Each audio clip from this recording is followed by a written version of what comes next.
Welcome everybody to the Boardroom AI podcast, where usually Maja, Maciej, Michał, and Jeremy uncover the latest news from the AI world. But this time we're doing something different. We want to introduce you to Zawi and introduce you to our founders, tell you more about our origin story and who are we actually. So I'm joined by obviously Maja and Maciej, our co-founders. Good morning. Hi Good guys. morning, Conrad. Maybe you should introduce yourself for the first time. He was the Yes, guy that's behind right. the scenes. Now on the stage. So I'm Conrad. I'm the founder's associate. Yes, and I've been working behind the scenes on the Boardroom AI podcast so far. So yeah, it's good to be here with you in the same room and actually, talk about Zawi. So let's assume our audience don't know about Zawi at all. So if you could just give us 30-second and minute context, what Zawi actually does. So Maya, maybe you can start. Of course. Zawi is a customer-facing AI agent platform, meaning that we help brands around the world, mostly B2C, communicate with their customers 24/7 in an automated way, make it efficient, scalable, and human-like. Simple. That's You amazing. should add that we're using generative AI. It's so important to make sure that Human-like. So I know, but Gen AI is so important term. So yes, we are fully natively powered by generative AI behind the scenes. So every interaction, every message, every response is human-like. So you feel, and when you chat with us on the chat, when you talk to Zawi over the voice, or when you send an email, we're making sure that all of these interactions are very, very on brand with a tone of voice and with a very, very great experience. That's amazing. So now that we have this context on what a Zawi actually is, I'm really interested in the origin story. So you both are the founders. If you could just explain to us how did it all start? Like, was it really Zawi at the beginning? How did the idea came about? Please share. yeah, it's been a journey, I must say. So before Zawi, we ran a software development agency with Maciek.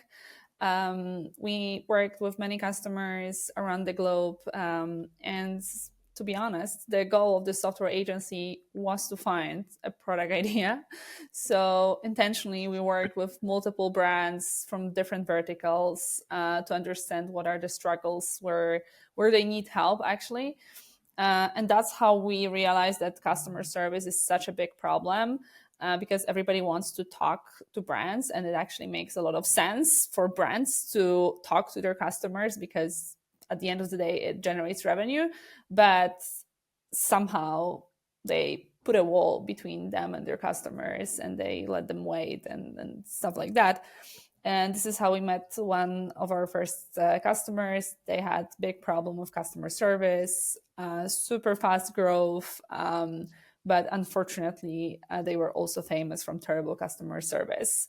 And we decided to help them, and this is how it all started. They are a customer to date. That's it. Pretty simple, not for a book cover or anything like that, but started with a problem that we solved, and here we are. But that's actually really interesting. So you say you were actively looking for an idea to develop your own company. So I'm really interested about this because you both went to a good university. You could have landed very comfortable jobs at a corporation, 9 to 5. So I can imagine a founder's life isn't very comfortable. You work, from what I can see, all the time. And just I'm curious, why did you wanted to start your own company instead of work Yeah. 9 to 5? I'll tell you my story, and I think Maciej has pretty similar but different, because we started our careers a little bit differently.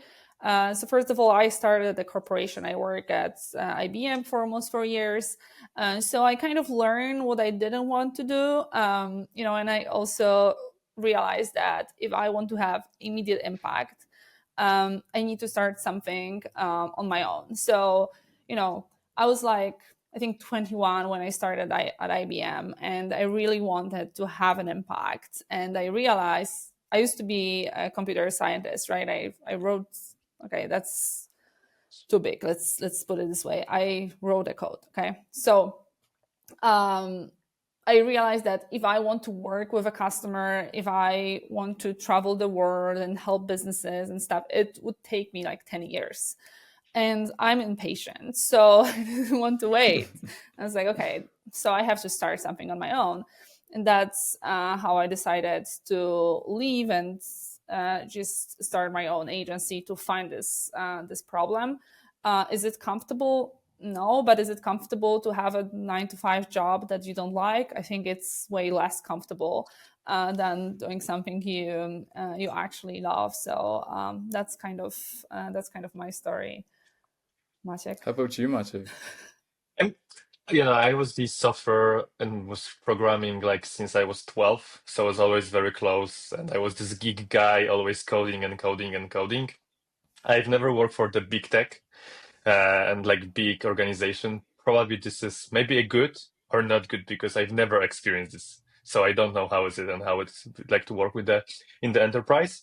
But well, we met with Maya and somehow like realized that maybe we can be a good tandem to build it up. And she just said, okay, so maybe we can start something, we can get the first project together. So Maya definitely had this entrepreneurship uh, role to kick it Spirit. off. Spirit, it's a good say, entrepreneurship spirit. And she definitely convinced me to, hey, let's do it together. And we've been coding the first projects together in this software agency.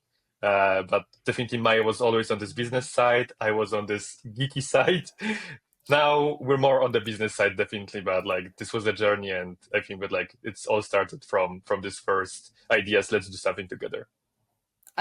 I'll add to that because I've been on the business side only because I was terrible at coding. So I had to pick a side and nothing else was left for me. And that was pretty sneaky of me that I invited Maciek to this journey because without him, I wouldn't do anything because my coding skills were actually mediocre. I would put it this way. So I don't know why I decided on this. I know why I decided on this computer science path, but I also knew that I would never be really, amazing at this job. So I had to do something. So here we are.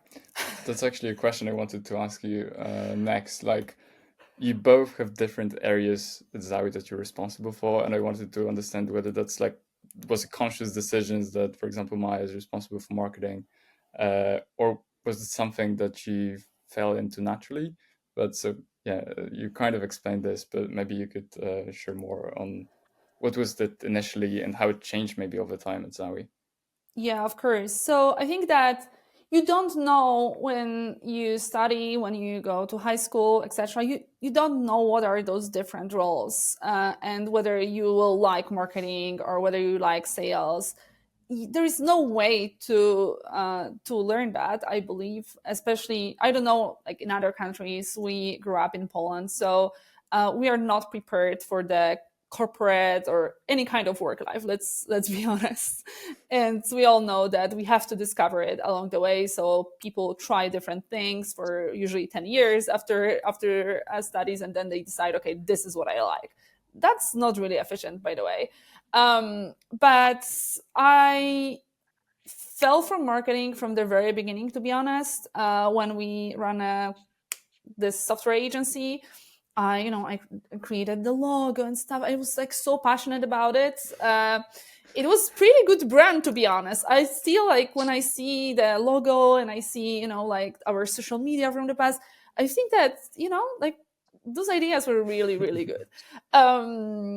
So yeah, it was, I think naturally we are a good mix, to be honest, because what I don't like, Maciek likes, what Maciek doesn't like, I love.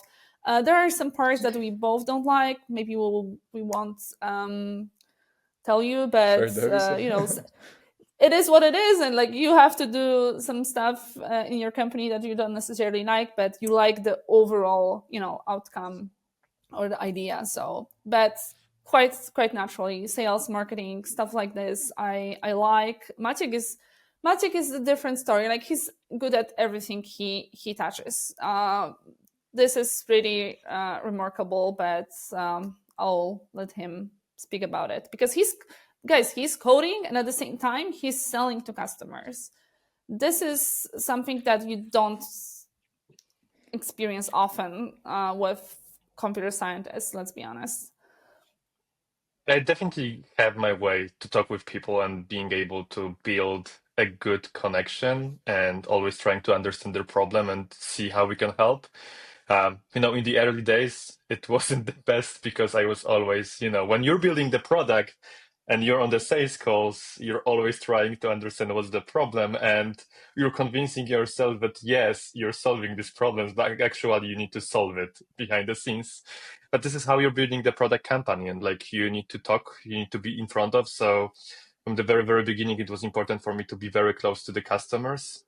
And thankfully, it's natural. I don't have problem talking with people. I don't have problem to deep diving. I'm curious by default and trying to get as much as I can from every conversation. So, as Maya said, I think it's a very good mix. And despite that, I used to be a coder and doing a lot of coding, still doing some coding for full transparency. Maya doesn't like it, and and we have some kind of disagreements around this topic.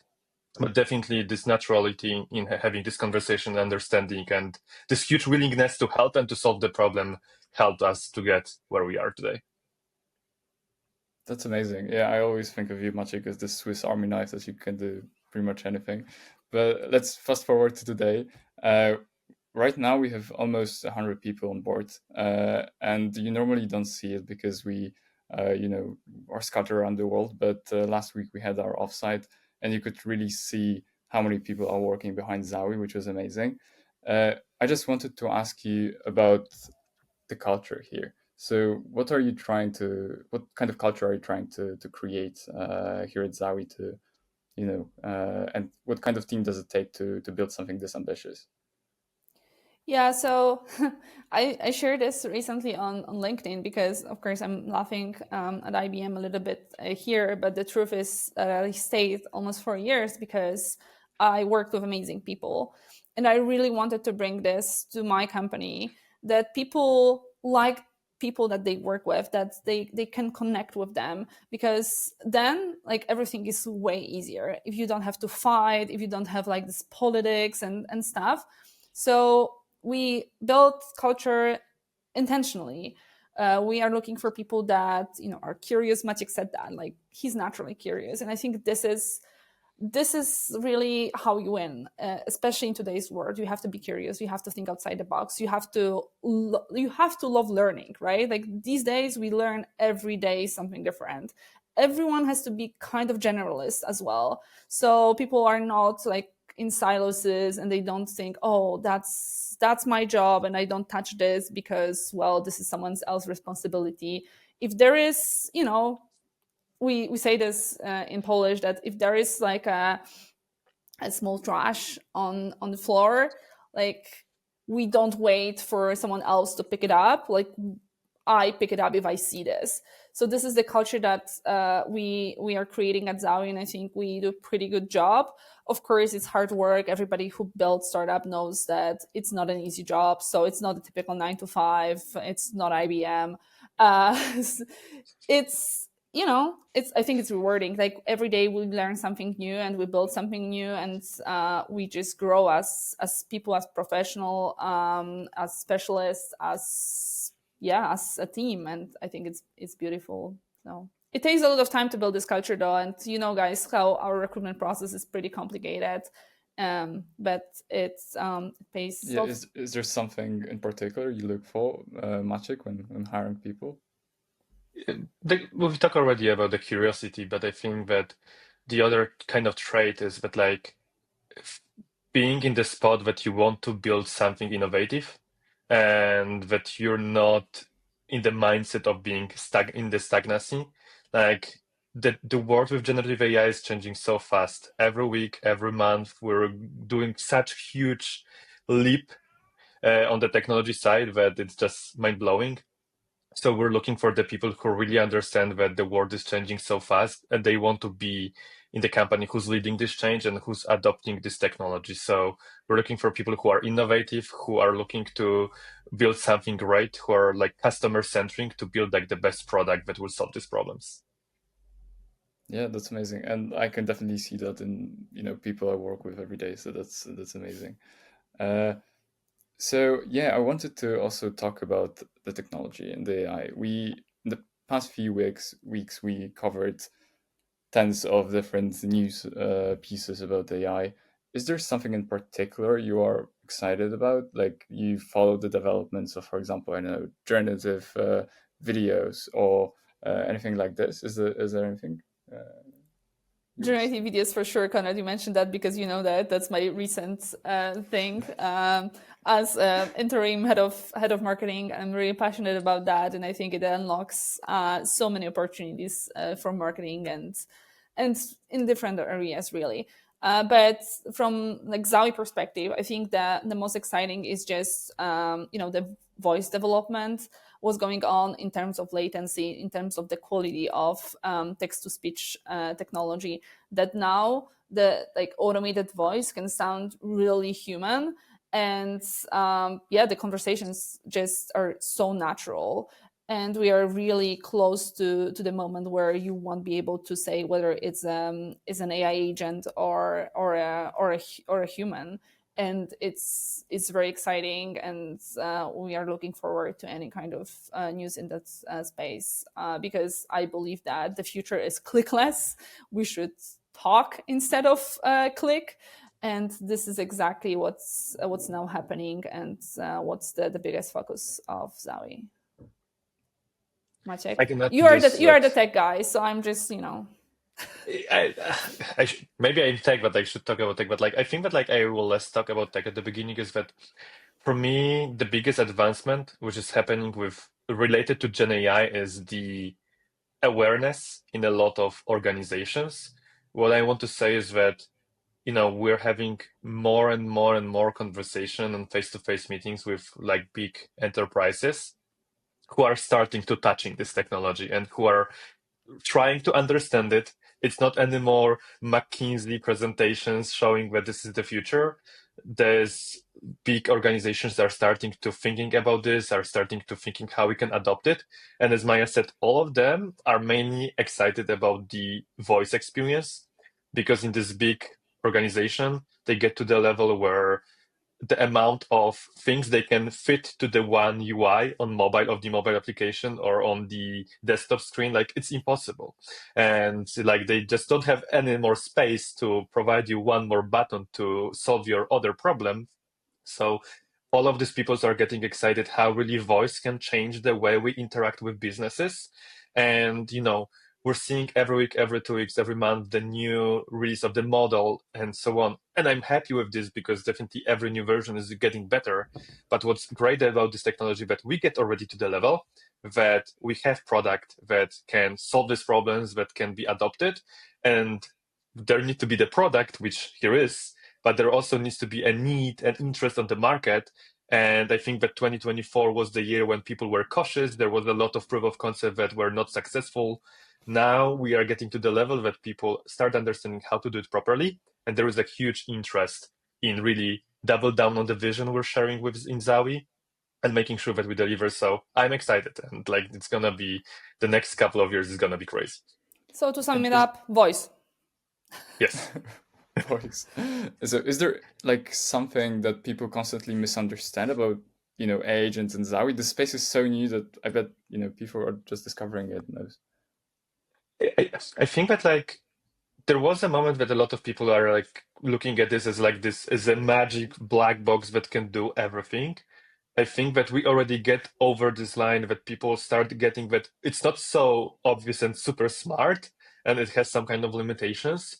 And people are right now in the mindset to understand, okay, how can I adopt it? And I think that they realize that it's not that generative AI is not like per se a solution. They started treating this generative AI as a tool, as a technology, and all of them are thinking like how I can adopt it in my organization.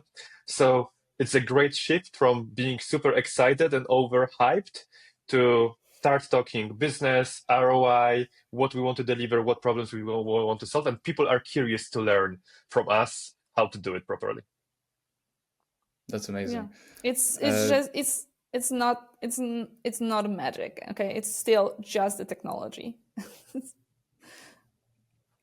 That's great. I just we'll be finishing up soon. I wanted to ask you for some advice for example, young people who want to get into working for startups in tech, are excited about this new wave that's happening in AI. What kind of advice would you give to those? And also, what kind of advice would you give to people who are starting building their own companies right now?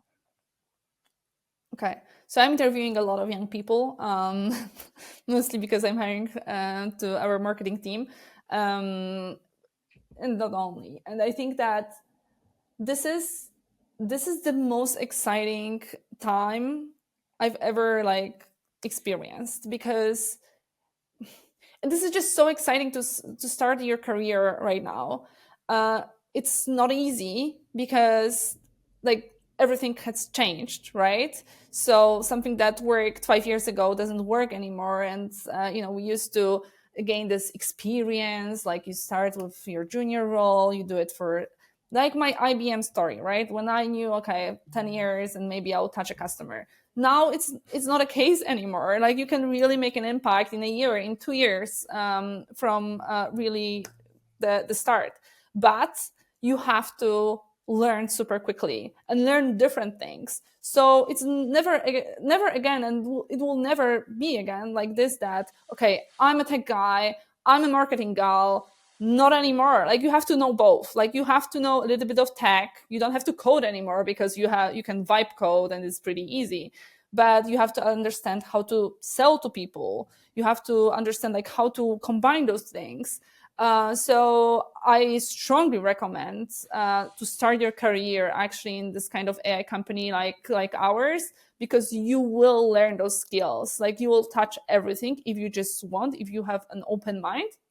So just understand AI, like, be AI native. Like, you have to really know all those tools and know how to use them, and like know how they solve your problems. Because this is mainly our job right now, like, to just combine those tools and our minds, like, thinking and produce some output. So that's my advice. Just learn AI, and be open to learn tech skills, sales skills, marketing skills, because who's going to win in this market is people who have context about as many things as possible, and they can connect the dots. This is what's great about being a human, that you can connect those dots, and it's amazing. And to startups, to startuppers, to people that want to start their own companies, I think that that's also the best time ever. To be honest, it's like, you have to do the things that I just mentioned before, and then you can really start your own company and do everything with just few people or just yourself. This is just so amazing.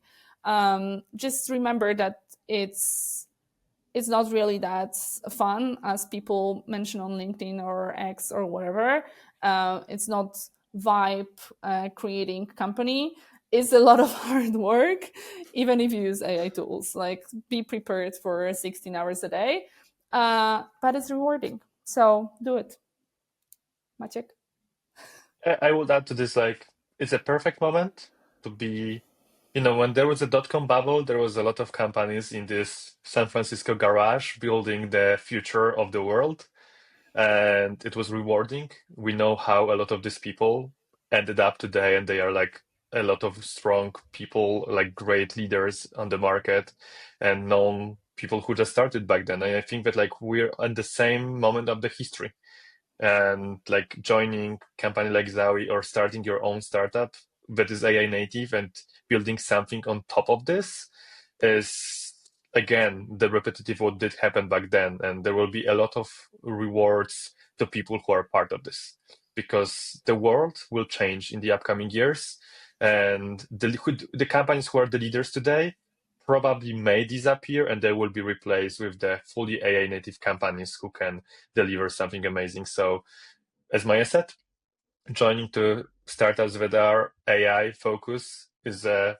tough work, a lot of hours, unfortunately or fortunately. But like, and especially to young people, I mean, you need to switch like the way you're thinking. And of course, for one, people you value some kind of other stuff. But unfortunately, for joining this kind of company, it's the change is happening so fast that we need to invest hours to make sure that we are on the leading edge and we are able to deliver the best product. And when you start your own company as a founder, it will be even harder. I'm saying harder from the time investment, but it's a huge opportunity because you can build something that will be the number one solution used by the whole world in the future. I feel like on the one hand, it's so easy to start something right now because you can basically treat ChatGPT as your co-founder.